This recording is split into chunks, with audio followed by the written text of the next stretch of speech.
मानक विचलन, असली जो उद्देश्य था वो था हमारा स्टैंडर्ड डेविएशन तक पहुंचना, यानी मानक विचलन तक पहुंचना। हमने क्या किया था, वर्ग किया था और वर्गों का योग निकाला था। बस वर्गों को हटा दें यानी वर्गमूल निकाल लें, तो प्रसरण के जो धनात्मक वर्गमूल हैं उसको प्रेक्षणों का माध्य के सापेक्ष अगर प्रकीर्णन की यथोचित माप के रूप में व्यक्त करें तो वह मानक विचलन कहलाता है। तो मानक विचलन अगर हम सही मायने में देखें तो वर्गमूल कहलाता है प्रसरण का। जी हां, प्रसरण का वर्गमूल कहलाता है, यानी सिग्मा स्क्वायर का वर्गमूल सिग्मा। तो मानक विचलन हमारा सिग्मा हो गया और इसका मान जो प्रसरण का हमने सूत्र पढ़ा था उस पूरे का वर्गमूल होता है। आइए एक उदाहरण देखते हैं। कुछ आंकड़े हैं, इन आंकड़ों से हमें प्रसरण भी पता करना है और मानक विचलन भी पता करना है। आपने अभी तक जो बारंबारता सारणी पढ़ी या सांख्यिकी में डाटा पढ़े, इन प्रेक्षणों को आपने कुछ भाग किए थे। यह है अवर्गीकृत, अवर्गीकृत यानी रो डेटा, जिसमें केवल हमें इस तरह से कुछ प्रेक्षण दे रखे हैं।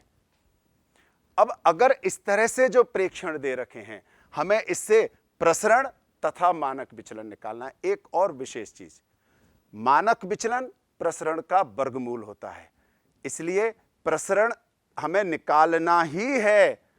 जरूरी नहीं है, अगर हमें केवल मानक विचलन भी पूछा होता तब भी हमें प्रसरण तो पता करना ही है, क्योंकि वर्गमूल तो उसके बाद निकालना है। तो इसके लिए हमें क्या करना है, इस जो भी हमारे पास ये प्रेक्षण हैं या आंकड़े हैं, इनको हमें क्रम से लिखना है, बिल्कुल टेबल की तरह लिखना है, कोई जल्दबाजी नहीं करनी किसी भी तरह की।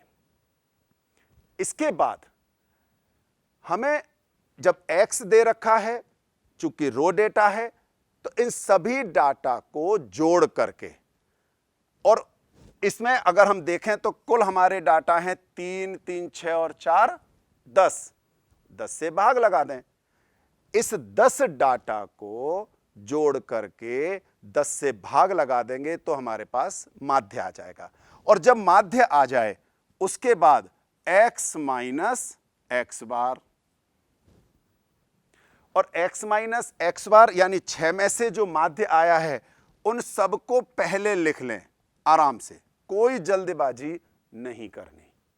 और जब हम इनको लिख लें फिर तीसरा बनाएं, और तीसरा बनाएं x माइनस एक्स बार का होल स्क्वायर, यानी हमने इसका वर्ग किया। चूंकि यहां कुछ संख्याएं माइनस में होंगी, कुछ प्लस में होंगी, लेकिन वर्ग करने पर सभी प्लस में आ जाएंगे। अब हमें इनको टोटल करना है, summation of x minus x bar का वर्ग।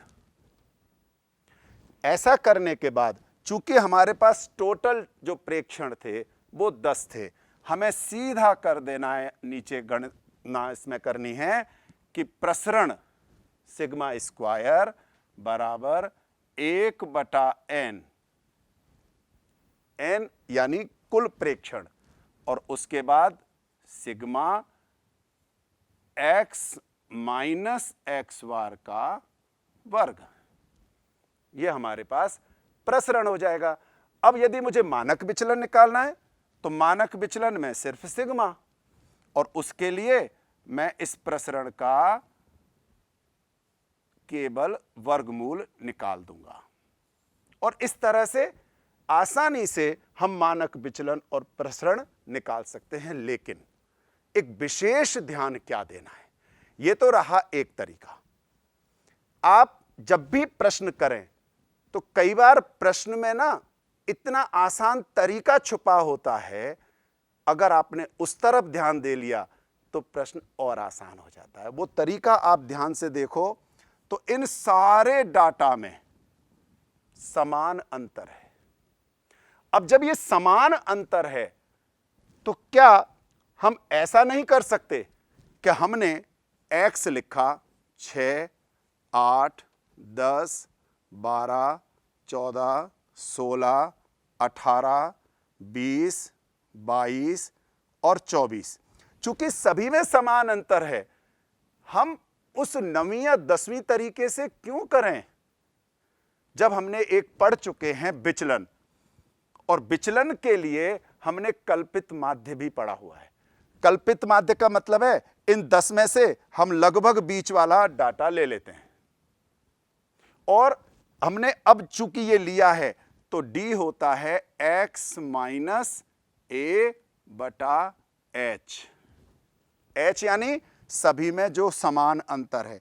ये समझने में ऐसा लग रहा होगा कि सर कहां फंस रहे, लेकिन नहीं, अगर ये आपको ट्रिक पता है तो क्वेश्चन आप बहुत आसानी से बिना ज्यादा गणना किए हुए कर सकते हैं। आप ध्यान से देखें, सभी में 2 2 का अंतर है तो h का मान 2 हो गया।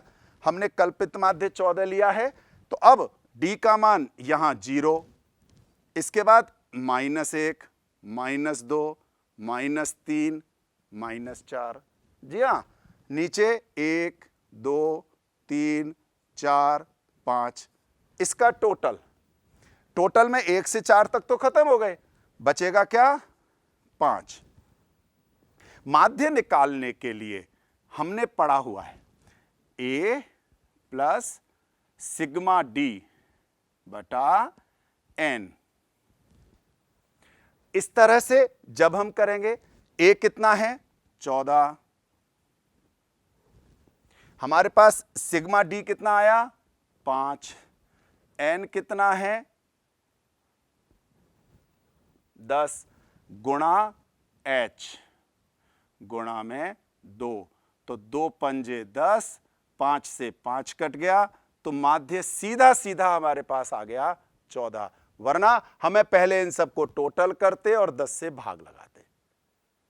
यहां चूंकि ये एक रो डेटा है, अवर्गीकृत डाटा है, जब आपके पास वर्गीकृत प्रेक्षण भी हो तब भी आप पहले ये चेक जरूर करें कि x में यदि समान अंतर है तो इस तरह से माध्य निकालना आसान हो जाएगा।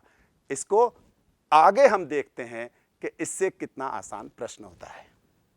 आइए देखते हैं हमने अभी किस तरह से प्रश्न को किया था।